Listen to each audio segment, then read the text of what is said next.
Hello guys and welcome back to my channel, and this is Papa Dave. And for today's video guys, tuturuan ko kayo kung papaano nyo mapapasa yung mga interview nyo bilang isang e-commerce specialist. Dito sa video na to, ipipinpoint natin yung mga itatanong natin sa mga client kapag may nag-invite sa atin ng interview. Okay guys, kung bago ka lang dito sa ating YouTube channel, please subscribe and hit the notification bell para updated ka sa mga tutorials natin. Okay guys, sa mga subscribers natin, so isa to sa mga makakatulong sa inyo.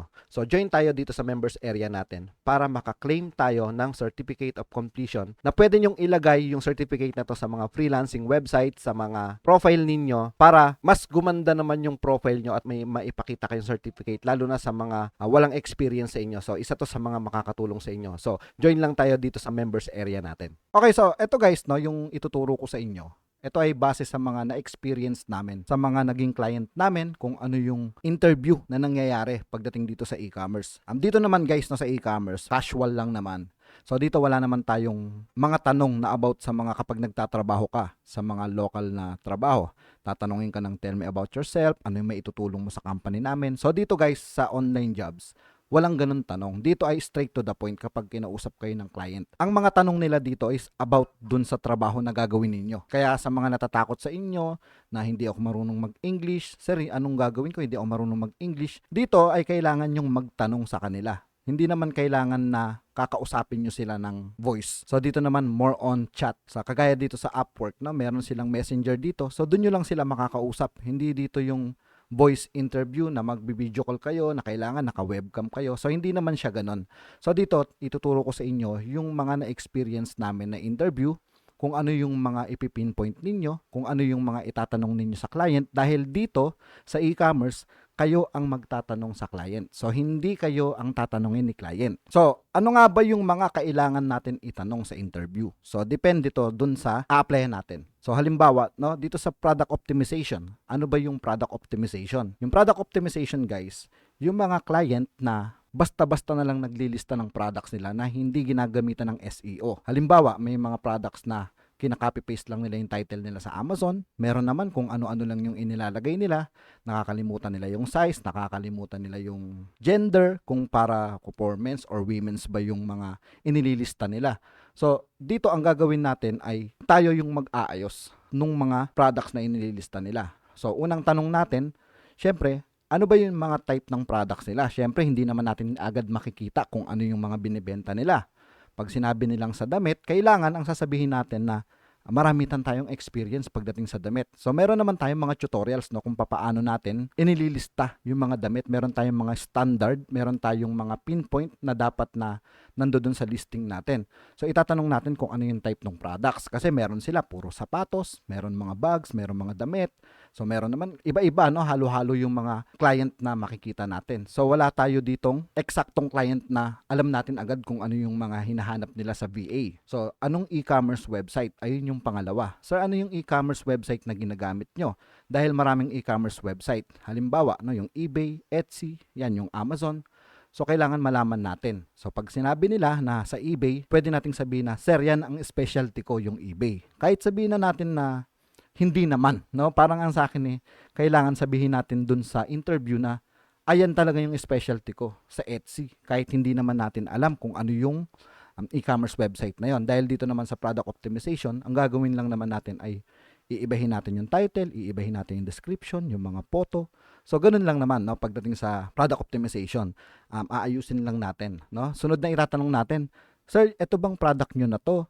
Nililista nyo pa ba sa ibang e-commerce website? Dahil ang gagawin nyo kapag naayos nyo na yung isang product listing, aayusin nyo rin yung mga nasa ibang mga e-commerce website ni client. Tapos, dito tatanungin nyo kung ano yung mga aayusin nyo. Halimbawa, sasabihin ni client, kasi hindi na search yung mga product ko. Kaya maire-recommend nyo na kailangan natin ayusin, sir, yung mga title niyan, yung mga description niyan, para lumabas siya sa mga search engine. So halimbawa, nag-type sila na, yung customer nag-type ng t-shirt na kailangan ng specific na description. So ayun yung mga specialty natin, yung lumabas yung mga products nila. So kaya dito, ito yung mga itatanong natin sa client natin. Kailangan ba ayusin yung main photo? Kailangan ba i-remove yung mga background? So ito yung mga tanong, no, dito sa trabaho ng product optimization. So sa mga hindi alam sa inyo kung ano yung product optimization, manood kayo ng product listing kung ano yung standard na ginagawa namin. Maglalagay tayo ng link sa description ng mga skills na yan, or kung napanood nyo yung skills natin sa ibang part neto, ito yung guide ninyo kung ano yung mga itatanong nyo sa client. Sa dropshipping naman, parehas lang, no? Ano yung mga gusto nyong products na ililista dun sa e-commerce website ninyo? Ano yung e-commerce website ninyo? Ano, magkano yung profit na gusto nyo? Ano yung pricing ninyo? Yung limit ninyo? Meron kasi mga client, syempre mamumuhunan sila dyan. So, meron mga client na sasabihin, gusto ko $15 pababa lang, $20 pababa lang. So, yun yung mga itatanong ninyo, magkanong profit ang gusto nyo. Tapos, ano yung break even? So, yung break even, magkano yung bayad, no, sa paglilista sa eBay. Halimbawa, 3% sa eBay, tapos yung PayPal, tapos meron pang shipping fee. So, ayun yung mga itatanong natin kasi iba-iba sila ng break-even or yung insertion fee na binabayad nila kapag naglilista sila ng products. Dahil meron yan eBay fee, meron yan PayPal fees, tapos meron yan shipping fee. Kumpli ba yung shipping niya? So, iba-iba, no? Kaya dapat itatanong natin yan. Or kung meron silang ginagamit na dropshipping tools. Sunod naman, kung nagpa-product research sila, ano naman yung product research tools na ginagamit ninyo? So kung wala naman, manual product research kayo, so meron naman tayong tutorials niyan, no? Ilalagay na lang natin sa description yung link. So eto yung mga itatanong natin. Dahil sa dropshipping, ito yung mga gagawin natin. Magsa-search tayo ng product sa ibang e-commerce website na ililista natin sa e-commerce website ni client. So ito yung mga dapat natin itanong. Ito yung mga importante. So dito pa, isa pa, no, hindi ko na idagdag. Dito, itatanong din natin kung pwede ba tayong maglista or mag-add ng mga babasagin, ng mga makeup, o yung may mga expiration date, pagkain. So isa rin yan sa itatanong natin, no? Kasi may mga client, okay lang sa kanila yung may mga pagkain. Okay lang sa kanila yung mga makeup. So dito kaya natin itatanong yon dahil may mga client na ayaw nila ng return. Minsan pag dinideliver sa kanila, hinahagis lang yung mga package, nasisira, i-return. So yun yung mga iniiwasan. Kaya kailangan natin itanong yon. So ito naman yung sa dropshipping. Ito yung ipipinpoint nyo na tanong dun sa client nyo pag in-interview kayo. So dito guys, no, kayo mag-i-interview dahil kayo yung gagawa nito. So ibig sabihin kailangan alam nyo yung mga to, kung ano yung mga criteria ni client. Kaya tayo yung magtatanong sa interview. Once na may nag-invite sa atin, umpisahan na natin silang tanongin. So may ibang mga video pa ako niyan, no. So lalagay ko na lang sa description yung link. Sa product research naman, kung may gusto sa inyo, may nakita tayo product research kasi iba yung naglilista sa kanya. So ito naman yung mga pinpoint natin. Ito yung mga itatanong natin or ito yung bullet point, no. Ano yung supplier na kukuha na natin ng products? Ano yung products na i-search natin? Parang sa dropshipping. Sa dropshipping kasi kasama na yung product research tsaka yung product listing. Papaano naman kung product research lang? So ito lang yung itatanong natin. So bahala na yung lister kung papaano yung pricing, papaano nila pinaprice yung mga nahahanap natin products. Dito ang trabaho natin ay mag-search ng product. Kaya ito lang yung mga tatanong natin. Anong supplier, anong type ng products, magkano yung price range nila, kailangan ba ng liquid, makeup, glass, at saka pagkain. So ito lang yung pinaka kailangan natin itanong. So pag nalaman na natin yung price range, sa halimbawa $15 pababa, so maghahanap lang tayo ng mga products na $15 pababa. So kailangan ito ay maitanong natin sa client dahil kapag oo lang kayo ng oo sa mga sinasabi niya, na kapag lista kayo or nakapag-search kayo ng mga babasagin, so minsan makakalimutan niyang sabihin sa inyo yan. Kaya kayo ang magtatanong sa kanya yan. So pwede niyo tong i-lista para magkaroon kayo ng idea. Kung magkaroon kayo ng interview, at least meron kayong copy kung ano yung mga itatanong ninyo. So ito yung mga makakatulong sa inyo. So isa pa sa product research, no, yung meron na silang products na hawak. Iba yung dropshipping, iba yung product research na bibigyan lang tayo ng UPC, bibigyan lang tayo ng mga pictures, tapos bibigyan lang tayo ng spreadsheet. So itatanong natin yan, no?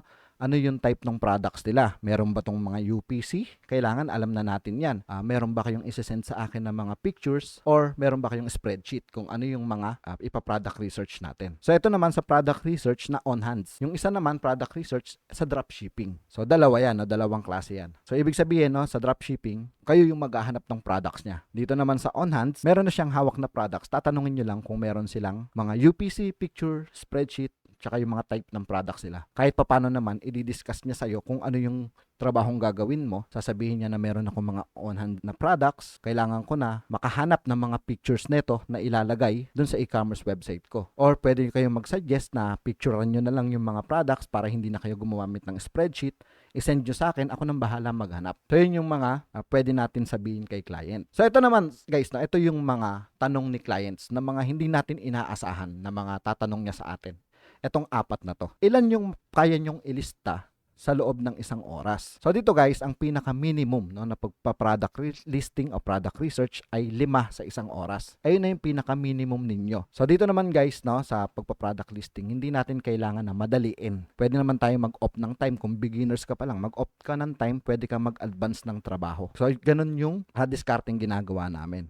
Tapos meron ka bang experience?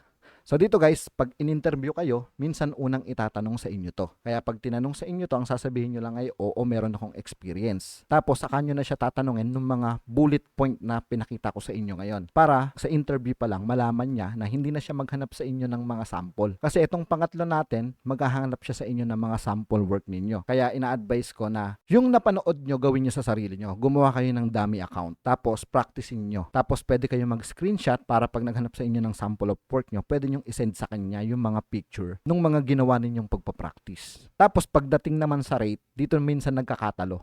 Sabihin na natin, no, magkano ang rate mo? Kasi meron nagsasabi, ang baba naman ng rate nyo, $3 per hour.